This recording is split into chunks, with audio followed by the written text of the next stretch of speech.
ওকে, এটাকে বলা হচ্ছে টেক্সট রিভিল ইফেক্ট। হ্যাঁ, আমরা বিভিন্ন জায়গায় দেখছি, এটা কিন্তু বেশ মানে ভালো লাগে আমার কাছে ধরনের ইফেক্ট। হ্যাঁ,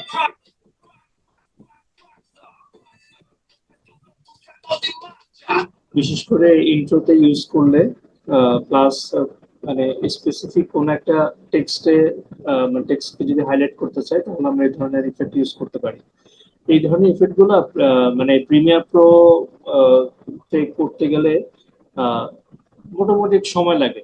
হ্যাঁ, আর বাট ক্যাপকাটে এটা করতে একটু ইজি। তো সো আমি ক্যাপকাটে এটা করাটা একটু দেখাবো। আমার ইয়াতে চলে যায়,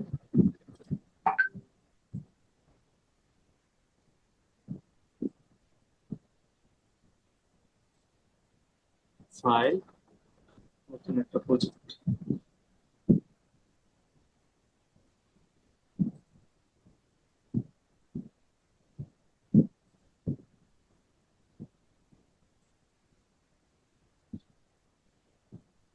ওকে, সো আমি এখন হচ্ছে আমার প্রজেক্ট ফাইলটা আমি, এটার নাম হচ্ছে টেক্সট রিভিল। সো এটা হচ্ছে আমার র ফাইলটা। হ্যাঁ, যে কোনো র ফাইল হতে পারে। তো সো আমি এই র ফাইলটা দেখাই। সো এখানে টেক্সট রিভিলটা সাধারণত আমরা করি হচ্ছে মুভিং অবজেক্টের উপর। মানে ধরেন কোনো কিছু রান করতেছে, তখন আমরা টেক্সটটা রিভিল করব। সো মানে বেসিক্যালি র ফুটেজটা হচ্ছে এরকম, এই লোকটা দৌড়াচ্ছে, জাস্ট দৌড়ানোটা যে জায়গায় শেষ হয়েছে সেই জায়গায় আমার টেক্সটটা শেষ হবে। ওকে, সো এই হচ্ছে আমার কাজ। প্রথমে আমি এখন যেটা করব, কারণ আমি একটা টেক্সট নিই, টেক্সট, ডিফল্ট টেক্সট, টেক্সটটাকে আমি এখানে এনে ছাড়লাম। সো আমি সেম জিনিসটাই লিখি, ধরে কনফিডেন্ট। এখানে আমি একটা লেটার চুজ করি।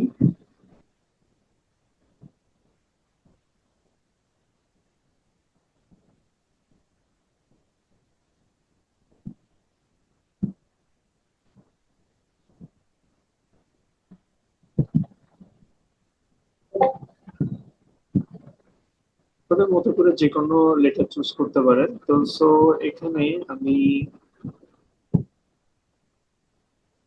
কোনটা চাই সেটা হচ্ছে কথা।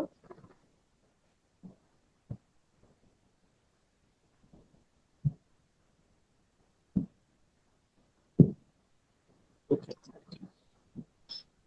এটাকে আমি প্রথমে একটু বড় করব, এরপরে এটাকে একটু অ্যালাইন করবো। মানে আমি দেখতেছি যে একটা যে অ্যাঙ্গেলে যাচ্ছে, আমি চেষ্টা করবো এটাকে সেই অ্যাঙ্গেলে রাখতে।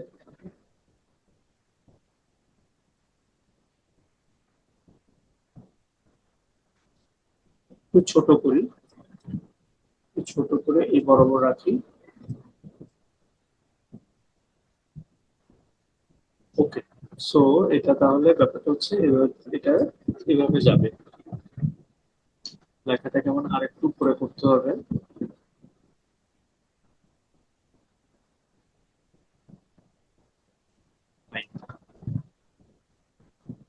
প্রথমে আমি আমার অ্যাঙ্গেলটা ঠিক করে নিলাম।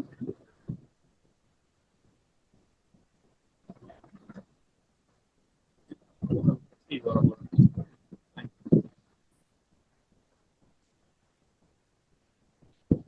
ওকে, সো আমার লেখার অ্যাঙ্গেলটা ঠিক হয়ে গেল। এরপর আমি যেটা করব, এখানে একটা যেটা কাজ করতে হয়, যেমন ধরেন আমাকে করতে হবে মাস্কিং। হ্যাঁ, এই টেক্সটের উপরে আমার কিন্তু মাস্কিং হয় না। আমাকে এখন যেটা করতে হবে, আমাকে এই ভিডিওর একটা ডুপ্লিকেট বের করতে হবে। এই ভিডিওর একটা ডুপ্লিকেট আমরা কিভাবে বের করবো? নর্মালি আমরা জানি এই ভিডিওটাই কপি পেস্ট করলে ডুপ্লিকেট বের হবে, অথবা কিবোর্ডের শর্টকাট হচ্ছে কিবোর্ডের অল্টার কি চেপে ধরে ড্র্যাগ করলে একটা ডুপ্লিকেট চলে আসে। সো আমার টেক্সট এটা উপরে থাকুক। আচ্ছা, এখন আমি যেটা করব, আমি এটাকে যেহেতু মাস্কিং করব, আমি এই দুইটা টেক্সট আর এই ভিডিওটাকে কম্পাউন্ড করে ফেলবো, কারণ আমি জানি যে ভিডিওর উপরে মাস্কিং করতে হয়। তো সো এই কারণে কম্পাউন্ড করার জন্য আমার কি করতে হয়, দুইটা একসাথে সিলেক্ট করে রাইট বাটনে ক্লিক করে কম্পাউন্ড ক্লিক করতে পারি, অথবা সিলেক্ট করে কিবোর্ডের অল্টার জি। আমি আসলে শর্টকাট গুলোতে ফোকাস করতে বলি, কারণ তাহলে আপনার আস্তে আস্তে কাজ করতে মানে তাড়াতাড়ি কাজ করতে পারবেন আর কি। ওকে, সো আমার এই ক্লিপটা, প্রথম ক্লিপটা ইয়া হয়ে গেল, কম্পাউন্ড হয়ে গেল। এখন আমি এটার উপরে মাস্কিং করব। এটাকে আমি সিলেক্ট করছি, সিলেক্ট করা অবস্থায় ভিডিও, ভিডিওর পরে হচ্ছে মাস্ক, মাস্কের ক্ষেত্রে আমি নিব হচ্ছে মিরর মাস্ক। মিরর মাস্কটা নেওয়ার পর এটাকে যদি আমি একটু রোটেট করি, এখানে দেখতেছেন জাস্ট লেখাটা চলে যাচ্ছে, ঠিক আছে। তো সো আমাকে যেটা করতে হবে, এবার একদম ভিডিও শুরুর দিকে যাই, একদম শুরুর দিকে গিয়ে আমি এটাকে এভাবে ক্লোজ করে দিব, মিরর মাস্কটাকে এভাবে ক্লোজ করে দিয়ে আমি এটাকে এই জায়গাটাকে একদম এ পাশে নিয়ে আসবো, যখন আমার টেক্সটটা দেখাবে না। ওকে, সো এই জায়গায় আমাকে যেটা করতে হবে, কি ফ্রেমিং করতে হবে। কি ফ্রেমিংটা আমরা করব কিসে কিসে, আমরা করব হচ্ছে আমার পজিশনে এবং সাইজে। আমি পজিশনে প্রথমে একটা কি ফ্রেম অন করলাম, আর সাইজে কি ফ্রেম অন করলাম। তো সো আমার প্রথম কি ফ্রেমে আমার টেক্সটটা দেখাবে না। তো সো আমি এখন এই লোকটাকে এবার দৌড়ানোর ব্যবস্থা করি। দৌড়াক, দৌড়ানোটা শেষ হয়েছে মনে করেন এই জায়গায়। ওকে, সো এই জায়গায় পর্যন্ত এসে আমার পুরো লেখাটা রিভিল হয়ে যাবে। তো সো এই জন্য আমি এই জায়গায় আবার সেম ভাবে পজিশন, সাইজ দুটো ডিফারেন্ট দিব, এবং এই জায়গায় আমি আমার পুরো লেখাটাকে আবার আনবো। ওকে, সো এবার আমি যদি এবার এটাকে সামনে থেকে আনি, প্লে করি,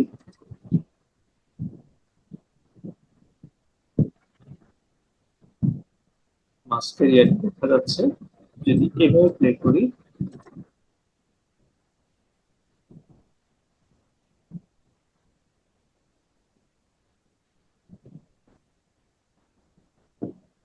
ওকে, এখন একটু আমাকে অ্যালাইনমেন্টটা ঠিক করতে হবে, ঠিক আছে। মানে ধরেন সাপোজ এখান থেকে যখন শুরু করছি, আমি দেখতেছি যে এখন আমার মানে সিটা আর এই লোকটা সমান হয়ে গেছে, মানে আমি চাচ্ছি যে এই লোকটা আগে থাকবে।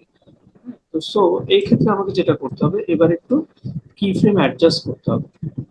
ধরেন আমার একদম শুরুতে যেভাবে ছিল থাকুক, আমি এবার এই জায়গায় যাব, আমার সেম ভাবে আমি আমার মিরর মাস্কে চলে যাব, আমি একটু হালকা করে মানে কয়েকটা ফ্রেম সামনে যাই, আমি একটা কিবোর্ড দিয়ে ফ্রেম সামনে নিচ্ছি। এখন দেখেন, এখন আমি যেটা করবো, এই জায়গায় সিটা চলে আসছে, আমি এখন এই সিটা এই জায়গায় যেটা না আসে সেটা করার জন্য আমি এই জায়গায় আবার পজিশন আর সাইজটাকে কি ফ্রেমিং করলাম, এবং এই জায়গায় আমি আবার একটু তাকে সরাই দেবো। এখন আমার সিটা আসবে না। এবার আর একটু যাক, এই জায়গায় আমি আবার একটা কি ফ্রেমিং আনবো, সাইজ, পজিশন, এবার এটাকে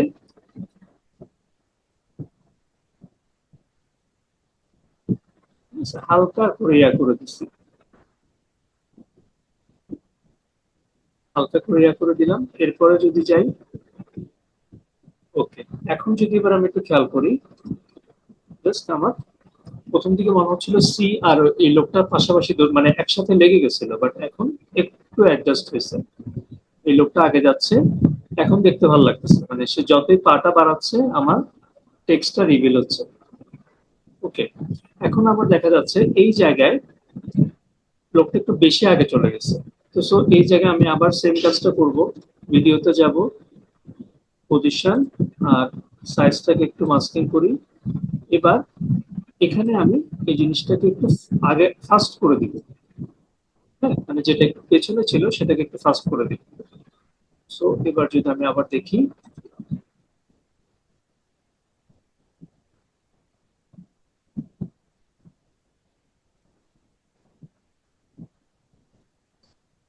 নাইস, ঠিক আছে। আহ, এখন ধরেন আমি যদি আরেকটু স্মুথ অ্যানিমেশন চাই, আমি এখানে রাইট বাটনে ক্লিক করে শো কি ফ্রেম অ্যানিমেশন, জাস্ট আমি খুব একটা বেশি কিছু চেঞ্জ করব না, বাট এই জায়গায় আমি চাচ্ছি আরেকটু স্মুথনেস আনতে। তো সো এখানে আমি যেটা করব, এই পজিশনে গিয়ে চেঞ্জ হবে না, এই জায়গায় গ্রাফস এর ক্ষেত্রে আমি জাস্ট একটু যদি ইজ ইন ওয়ানটা দিই, সে একটু স্মুথ হয়। So, আমি এবার একটু ক্রস করে দিয়ে আপনাকে একটু প্লে করে দেখি, মানে এটা খুব সূক্ষ্ম পার্থক্য, নর্মালি বোঝা যায় না, বাট ইজ ইন করে দিলে একটু অ্যানিমেশনটা স্মুথ লাগে আর কি।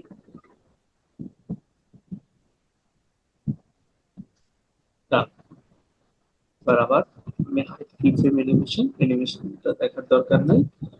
সো আমার মোটামুটি টেক্সট রিভিল হয়ে গেল। এখন ধরেন আমি এটার উপরে যদি কোনো একটা অডিও দিই, ওটাই দেখে আমি মানে রকস্টার রিমিক্স ওই ইয়াটাই দিছিলাম, এটাকে জাস্ট আমি এখানে মিউজিক হিসেবে দিয়ে দিলাম।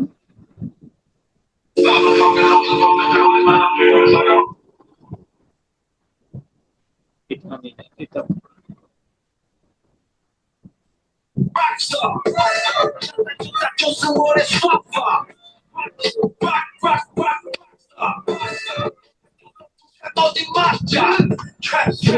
মোটামুটি বেশ ভালো একটা ইয়ে হয়েছে। আচ্ছা, এবার মিউজিক দেওয়ার ক্ষেত্রে আমি একটা জিনিস বলি, সবসময় মিউজিকের ক্ষেত্রে এটা ইউজ করেন, মানে ধুম করে যখন সাউন্ডটা বেড়ে যায় তখন একটু কানে লাগে। তো এই ক্ষেত্রে সবসময় মিউজিক শুরুর ক্ষেত্রে আমরা একটু ফেড ইন করবো। হ্যাঁ, এটাকে এইভাবে টেনে ধরে করা যায়, অথবা এখান থেকে ফেড ইন বাড়ানো যায়। মানে ব্যাপারটা হচ্ছে কি, শুরুতে সাউন্ডটা অত বেশি হবে না, এটা আস্তে আস্তে বাড়বে। তাহলে হয় কি, আমাদের যে কোনো সাউন্ড কানে লাগে না। হ্যাঁ, এই জায়গায় এসে আমি এখন সাউন্ডটা অফ করব। এবার আমি সাউন্ড ক্লিপটাকে এখানে কেটে দিই, বাদ। আর এরপরে এই যে সাউন্ডটা আছে, এরপরে এটাকে শেষে করবো হচ্ছে ফেড আউট। হ্যাঁ, এটা কেন করব, কারণ কোন সাউন্ড ধুম করে বন্ধ হয়ে গেলে আমাদের কাছে মানে শুনতে কেমন যায় লাগে, দুম করে বন্ধ হয়ে গেছে, এটা কেমন জানি একটু লাগে। তো সো এই জন্য সবসময় সাউন্ডটা বন্ধ করতে হয় হচ্ছে মানে গ্র্যাজুয়ালি। জাস্ট এই জায়গায় যদি ফেড আউট দেন, সাউন্ডটা খুব ধীরে বন্ধ হবে, আপনার কানে অতটা লাগবে না। ওকে, সো পুরো ভিডিওটা যদি দেখেন,